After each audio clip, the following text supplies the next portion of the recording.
এক ভাই প্রশ্ন করেছেন যে জমি নিয়ে প্রতিবেশীকে বিপদে ফেলাতে গিয়ে নিজের মেয়েকে হত্যা করলো মা বাবা এবং চাচি মিলে, তাদের কি শাস্তি হওয়া উচিত না? আমরা এটি গতকাল থেকেই ফেসবুকে আমিও দেখেছি, আপনারাও নিশ্চয়ই দেখেছেন। টক অফ দ্য কান্ট্রি হয়ে গেছে বিষয়টি। আসলে একজন মা একজন বাবা, সন্তানের সবচেয়ে নিরাপদ স্থান হচ্ছে মা বাবা। এখানে সন্তান সবচেয়ে নিরাপদ থাকবে। মা বাবা নিজে না খেয়ে সন্তানকে খাওয়াবে, এটি তো স্বাভাবিক। এবং শুধু দুনিয়ার এই হায়াতে না, পরকালীন জীবনেও বাপ তার সন্তানদেরকে খুঁজবে যে আমার সন্তানরা কোথায়। কিন্তু দুনিয়া মানুষকে কখনো কখনো এমন অন্ধ বানিয়ে দেয়, এই যে সামান্য জায়গার জন্যে নিজের কন্যাকে ঘুম থেকে উঠিয়ে ডেকে নিয়ে মা বাবা চাচি মিলে সন্তানটাকে শহীদ করে ফেলেছে। এবং প্রথম যখন আঘাত করেছে তার মা বাবার স্বীকারোক্তি, যেটা আমি পড়েছি, যে সন্তানটা চিৎকার করে উঠেছে যে আমাকে কেন মারছ।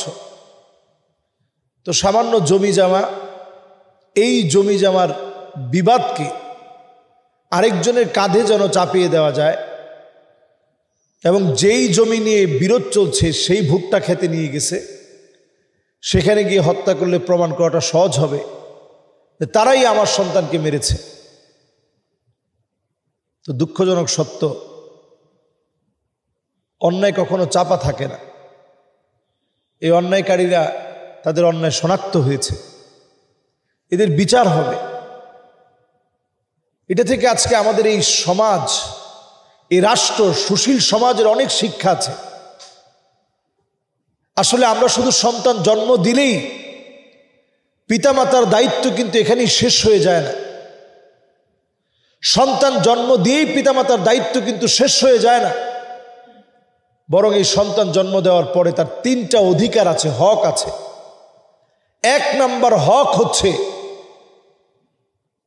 আপনি আপনার স্ত্রী নেককার দিনদার হবেন, দুনিয়াদার আপনি হবেন না, মা বাপ আপনি নেককার দিনদার হবেন।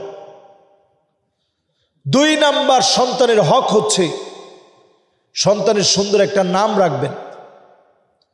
3 নম্বর সন্তানের হক হচ্ছে ছোটবেলা থেকেই সন্তানকে আল্লাহ রাব্বুল আলামিনকে চিনাবেন।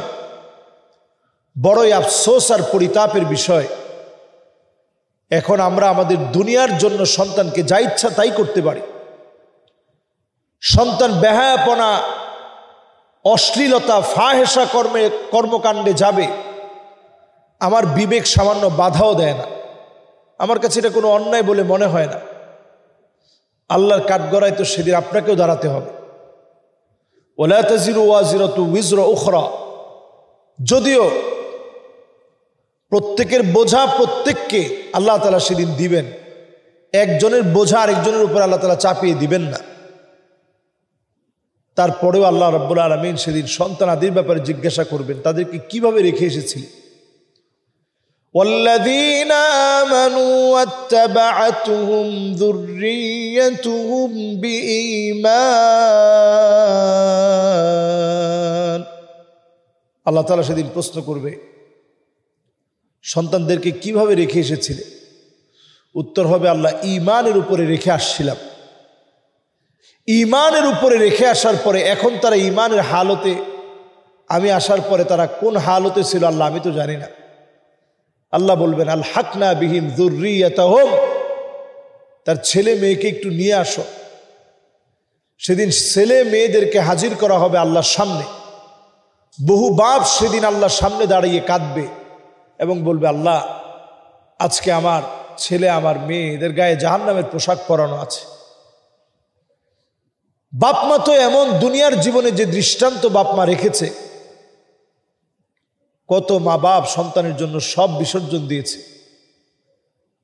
এই যে বিষয়টি এখন আমাদের চোখের সামনে আসছে, আমার কাছে এটা মনে হয় এইরকম এক একটা ঘটনা আমাদেরকে আরো সচেতনতার শিক্ষা দিয়ে যায়। লোভ মানুষকে কোথায় নিয়ে যেতে পারে, সন্তানাদির মায়ায় জ্বর আসলে যে মা বাপ ঘুমাইতে পারে না যে আমার মেয়েটার জ্বর আসছে, ছেলেটার জ্বর আসছে, এরকম আদরের কন্যাকে কিভাবে মা বাপ জমি জমার জন্য মেরে ফেলতে পারে? আমরা প্রশাসনের কাছে দৃষ্টান্তমূলক শাস্তি আমরা দাবি করছি এবং অনতিবিলম্বে এই মা বাবা চাচি সহ আরো যদি কেউ এতে জড়িত থাকে এদের দৃষ্টান্তমূলক শাস্তি হওয়া চাই। কারণ সমাজ যেন এরকম বিদঘুটে কোনো চিন্তা লালন করতে না পারে, এজন্য এর অঙ্কুর উদ্গমেই এটাকে মূল থেকে টেনে ছিঁড়ে ফেলতে হবে, যাতে করে সমাজের ভিতরে এই চিন্তা কোনোভাবে লালিত পালিত না হতে পারে। আল্লাহ আমাদেরকে বোঝার তৌফিক দান করুক।